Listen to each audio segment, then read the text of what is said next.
It doesn't take much to see how well downtown Abbeville preserves its past. It's a huge part of its present-day appeal. We're standing in front of the Welcome Center, so I'm the tourism marketing coordinator. So my job is to actually get people to come to Abbeville and see all the amazing things we have, which is our local businesses. We have awesome restaurants and also our history.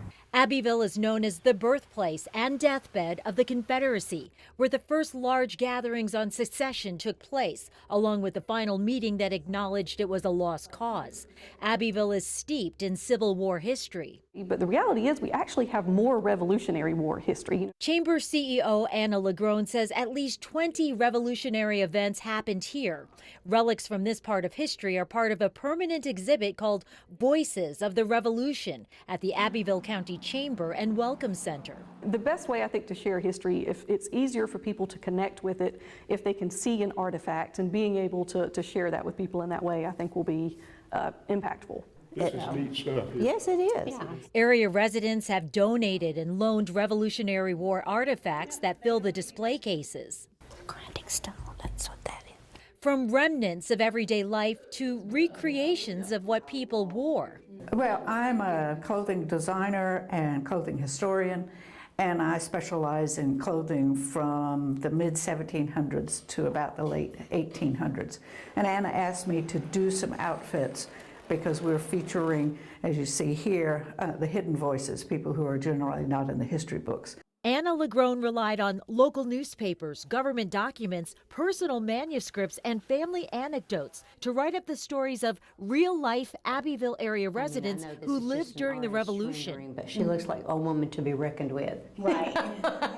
Like Molly Cameron, an influential Cherokee woman who married a Scottish Highlander. They served as de facto diplomats between the colonists and Cherokees. They aligned themselves with Britain against the Patriot settlers who they believed threatened the Cherokee way of life. But those settlers turned on Molly's husband during the Revolution, and after his death, she remarried and returned to the Cherokees. So it's a lot of these untold threads that we're trying to bring together into a more comprehensive narrative. Tensions over land disputes led the Cherokees to take 5-year-old Anne Calhoun away from her family. She was 17 when a treaty returned her, but she struggled to fit in, preferring to roam at night and go barefoot. But when Loyalist forces invaded her home, she successfully fought them off. And when later captured by other Loyalists, reports say she insulted them so much that they let her go. So it ties in really well to our Cherokee history. And then there's Loyalist Samuel Hill, who lost an arm during the Revolution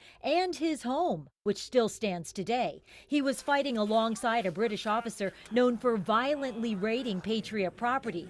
And after losing the battle, Hill eventually had to flee the country with his family. So you may have grudges against someone that then plays out on the battlefield. And I think especially here in Abbeville, that's why the fighting was so brutal. Members of Leadership Abbeville toured the museum. And I would wear this. I definitely would. That's not that bad, is it? Saying it's not about pointing out good guys or bad guys, but simply seeing the people shaped by the Revolution. We feel that forgotten history is wasted history because we can learn always, no matter if it's positive or negative, whatever it may be, we can always have a learning opportunity. This is another part of the same building that houses the Chamber and the Welcome Center, and there's a mission in place to turn this into a permanent museum featuring even more history from the Revolutionary War. They're still gathering relics, and the goal is to have this open, ready for visitors by July 4th of 2026. All the Native American stuff is made out of clay, but it's not.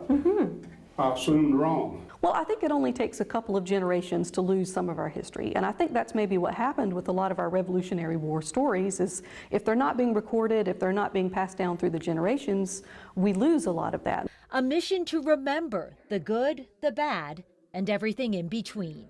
In Abbeville, Maya Ruiz, Fox Carolina News. It's fun tracing back your ancestry and finding